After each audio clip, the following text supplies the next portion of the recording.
Is it on now? Yeah. Great.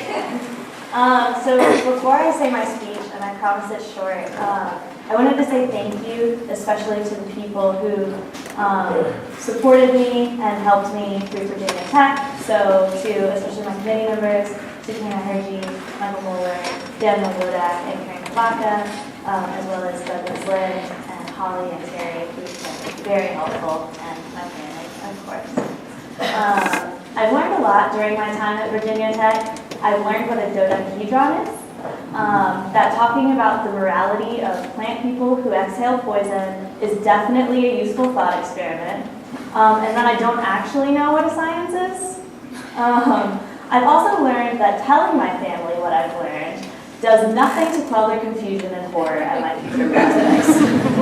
But the most important thing I've learned at Virginia Tech is how incredibly important it is to feel like you have a safe and supportive community. Too many in academia, myself included, live with some form of mental illness. Recent studies suggest that 39% of graduate students and 43% of academic staff meet the criteria for one or more moderate to severe mental illness, as compared to 6% of the general public when measured in the same scale. These numbers are even more dramatic for women, transgender and gender nonconforming individuals, and people of color. There are bad parts of academia. There are days when you feel like everyone else has everything figured out and you're just struggling to get by. I've come out of Q&As feeling like I'm up against a firing squad. I'm the only woman in my graduate program right now. I've seen my peers abandon healthy sleeping habits, exercise routines, and their other passions because they feel like they need to dedicate their entire lives to the discipline in order to succeed.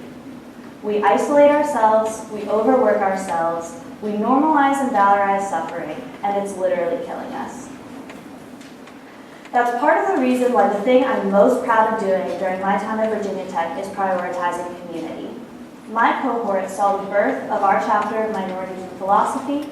We've strengthened relationships both in and off campus with sister departments like STS. We've made an effort to reach out to undergraduates who might otherwise have gotten lost in the discipline. And while there's still much room to improve, I feel strongly that we're leaving Virginia Tech a more supportive place than we found it.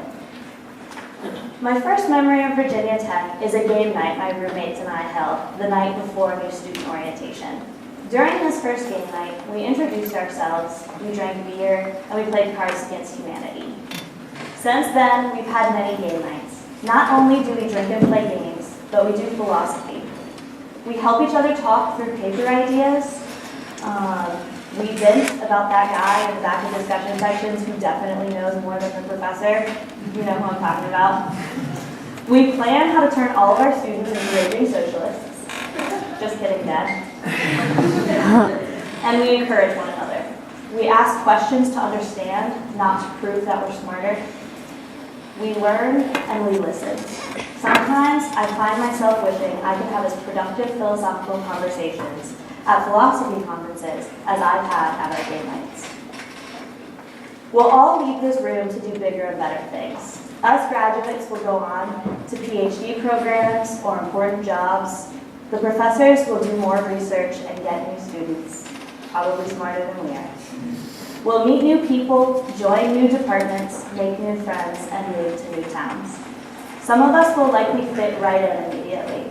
We'll feel like we belong, at least for the most part, and we'll thrive. If this happens to you, I ask you to remember that others may not be so lucky. Others may be homesick, or struggling with a mental illness, or feeling like an imposter, or dealing with systematic barriers, or just feeling existentially tired. Do your best to find those people, wrap them in support and a sense of belonging, and help them to make academia a more welcoming place. And if you are not moved by the struggle of your peers, if you are one of the lucky ones who have succeeded effortlessly thus far on your own, then let the knowledge that a discipline full of healthy and happy philosophers is much more likely to put out groundbreaking work than one that is tired, isolated, and broken. We've done a great job at Virginia Tech building a community that we can be proud of. We've had some hard conversations, we've built strong and supportive relationships, and we've paved the way for future graduate students to continue building a healthier, more welcoming, and stronger Virginia Tech. Just imagine what we can do if we take this and do the same thing throughout the rest of our careers. And since no speech is complete without a Kurt Vonnegut quote, I'll leave you with this. What should young people do with their lives today? Many things, obviously. But the most daring thing is to create stable communities in which the terrible disease of loneliness can be cured. Thank you.